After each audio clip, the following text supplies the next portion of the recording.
मित्रहो, केंद्रीय शिक्षण मंत्री धर्मेंद्र प्रधान यांना अखेर राजीनामा द्यावाच लागला.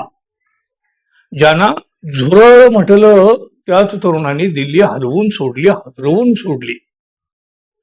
मोदी सरकारमध्ये राजीनामे होतच नसतात असं म्हणणाऱ्यांना शेवटी झोकावं लागलं, नमावं लागलं. मराठी माणसांनी दिल्लीचं तख्त पुन्हा एकदा हादरवून सोडलं. तरुणाईच्या शक्तीनं मोदी सरकारला अंकुश लावला. विरोधी पक्षानं संपूर्ण टाकण्याचा विडा ज्यांनी उचललेला आहे त्यांनाच विरोध करून तरुणाईनं मोठं यश मिळवलं. झुकेगा नाही म्हणणारे झुकले, वाकले आणि नमले सुद्धा. धर्मेंद्र प्रधान यांचा राजीनामा झाल्यानंतर देशभरामध्ये प्रचंड जल्लोष होत आहे. पण हा राजीनामा म्हणजे झुकण्याची, नमण्याची काही पहिली वेळ नाही. गेल्या 12 वर्षामध्ये 9 वेळा नमतं घेण्याची वेळ मोदी सरकारवर आलेली आहे.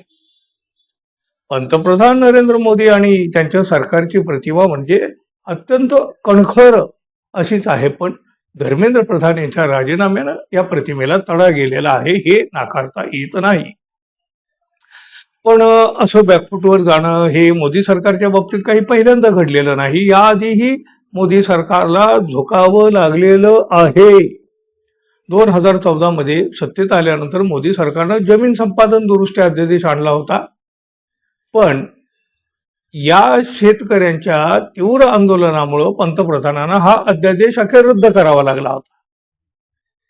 ईपीएफ वरील कर प्रस्ताव सुद्धा असाच मागे घ्यावा लागला होता. 2016च्या अर्थसंकल्पामध्ये पीएफच्या 60% रकमेवर कर लादण्याचा प्रस्ताव मांडण्यात आलेला होता. देशातील कोट्यावधी कर्मचाऱ्यांच्या प्रचंड विरोधामुळे अवघ्या 8 दिवसात सरकारनं हा निर्णय माग घेतला नव्हे, त्यांना तो घ्यावा लागला होता.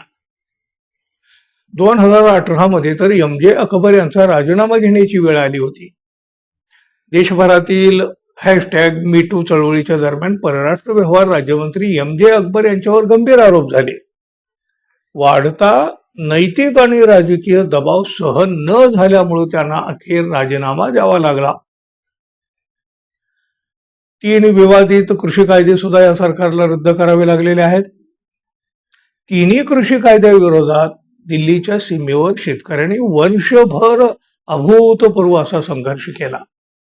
आणि मग निवडणुकीच्या तोंडावर पंतप्रधान नरेंद्र मोदी यांनी स्वतः देशवासियांची माफी मागत हे कायदे मागे घेतले.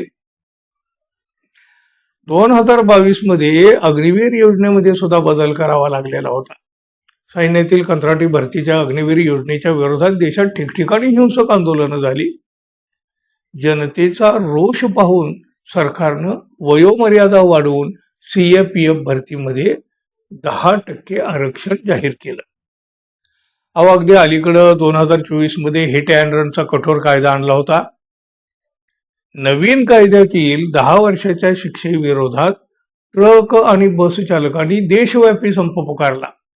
देशभरामध्ये इंधन आणि भाजीपाल्याचा पुरवठा विस्कळीत झाला आणि गृह मंत्रालयानं या कायद्याला स्थगिती दिली. म्हणजे पुन्हा एकदा झुकण्याची वेळ मोदी सरकारवर आली. त्यानंतर UPSC लॅटरल एंट्री रद्द करण्याची नामुष्की सुद्धा सरकारवर ओढवली होती. उच्च सनदी पदावर आरक्षणाशिवाय थेट खाजगी क्षेत्रातील भरतीची जाहिरात काढण्यात आली होती. मात्र ही भरती रद्द करण्यात आली. त्याचबरोबर ब्रॉडकास्ट नियमन विधेयक 2024 यूट्यूबर्स आणि डिजिटल मीडियाचं नियमन करण्यासाठी आणलेला कायदा. हा कायदा अभिव्यक्ती स्वातंत्र्यावर घाला मानला गेला. स्वतंत्र पत्रकारांच्या विरोधामुळे 12 ऑगस्ट 2024 रोजी सरकारनं हा मसुदा अधिकृतपणे मागे घेतला. त्यामुळं 12 वर्षात 9 वेळा जनतेच्या विरोधात झुकण्याची, नमण्याची वेळ मोदी सरकारवर आलेलीच आहे. धर्मेंद्र प्रधान यांच्या राजीनाम्याची मागणीची मात्र सर्वाधिक चर्चा झाली. कारण ज्यांना झुरळ म्हटलं त्या तरुणाईने दिल्लीच्या तख्ताला मोठा हादरा दिला आणि भविष्यासाठी इशाराही दिला. सेवक म्हणून घ्यायचं आणि राजासारखं वागायचं, लोकशाहीत हे नाही चालत आणि त्याचं प्रत्यंतरही आलं. मित्रहो, धन्यवाद. पुन्हा भेटू. नमस्कार.